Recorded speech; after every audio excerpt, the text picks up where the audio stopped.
Morning everyone, Tuesday morning, Andrea here from AC Podiatry. How are we? Yes, a little bit different today. We've changed and rolled out our new uniform, so gone is the bright green and white and gone to a more corporate style. Let me know if you like it. It's pretty cool, I like it, we like it, it's all good. Guys, today is week 5. We've been working through the last 5 weeks glute exercises, starting with basic activation, and each week getting a little bit stronger, moving through. And obviously a lot of us, it's not going to be week to week, it might take a couple of weeks at each stage to move through.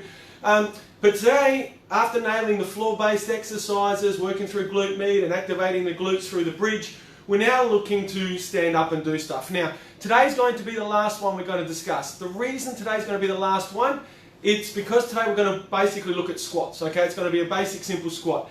After this, it starts to get a little bit complex, okay? So we start talking about exercises like deadlifts, weighted squats, plyometrics, jumps and lands and those kind of things. And to be perfectly honest, given the complexity of movement, I think it would be irresponsible of me to try and give you something on video for you to go and move from that, okay?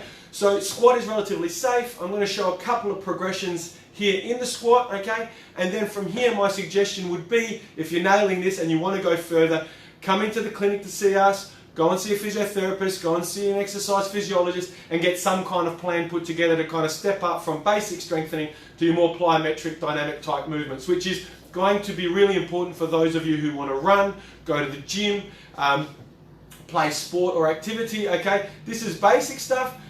There is that next level, and I would strongly recommend for most of you, if you want to pursue any kind of fitness, to go to that next level, okay?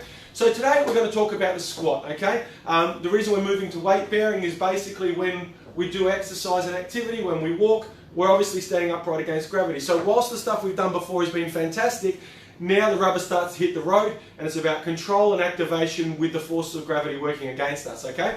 So what is a squat? Squat's a really basic exercise, okay? We're sitting like here, standing like this, okay?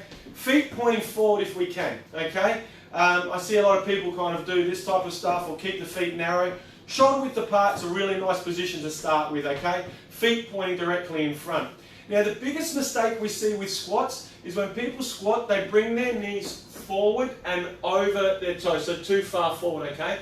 That's not what we want when we do a squat. When we do a squat, what we won't be able to do is imagine we have a chair behind us and we want to go back and place our bottom down in the chair. So you see my knees don't pass in front of my foot, okay? The other thing you'll see is that I've got a nice neutral back. I'm not bending this way, I'm not arching it that way, a nice neutral spine. Now, if you're struggling to get down into a squat, there's probably a couple of reasons for it. You're either a little tight through the hips or through the hamstrings, okay? The rib cage is a bit restricted and therefore you're kind of flexing the torso to enable that to happen. Or you don't have the range through the ankle, okay? Now don't push this and don't force this, okay? So if you're going to do the squat, form is really, really important. So as we go down, when we push up, we want to be squeezing the bum and driving up from the back side, okay? We don't want to be using our thighs, okay? We're going to be down and then pushing up from our bottom and driving up, okay? Now if you are using your thighs, that will generally indicate there's a little bit of overactivity and we need to kind of stretch and release the hip flexors on the front of our thighs before we can do that properly, okay? Bodyweight squat is a really nice place to start, okay? You can cheat if you're at the gym, have one of the plinths and just come down until your bottom hits the plinth and bounce back up, okay?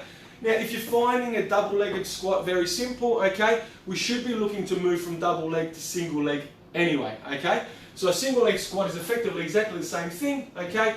Hands on your hips, across your body, it doesn't really matter. I like hips because it stabilizes, okay?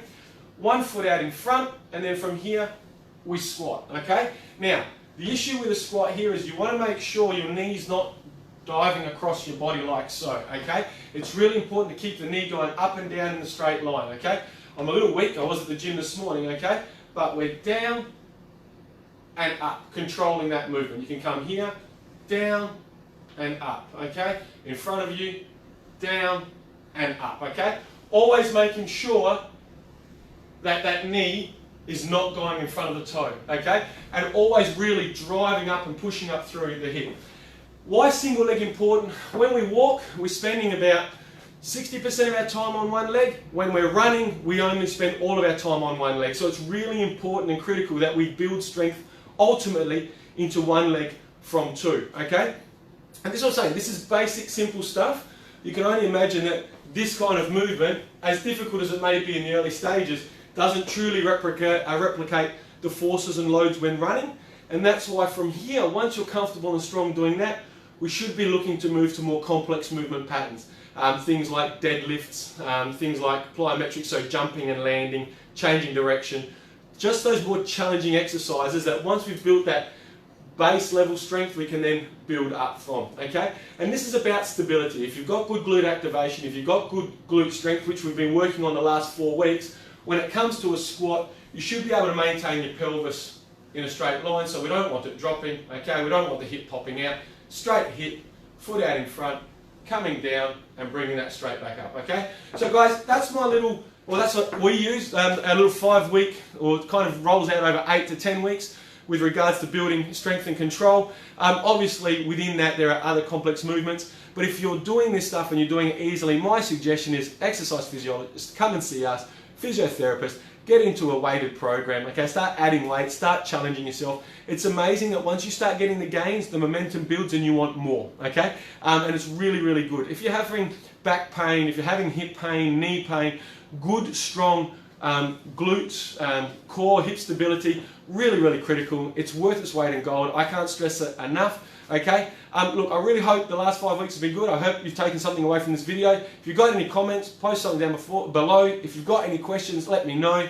If you think you know anybody who would like this, enjoy it, tag them in, share the post. Guys, thank you so much for watching. I'm going to keep going and get some patience. I'll be back Tuesday with next week with a completely different discussion point. So I hope to see you then. Okay, again, have a great day. Catch ya. Bye.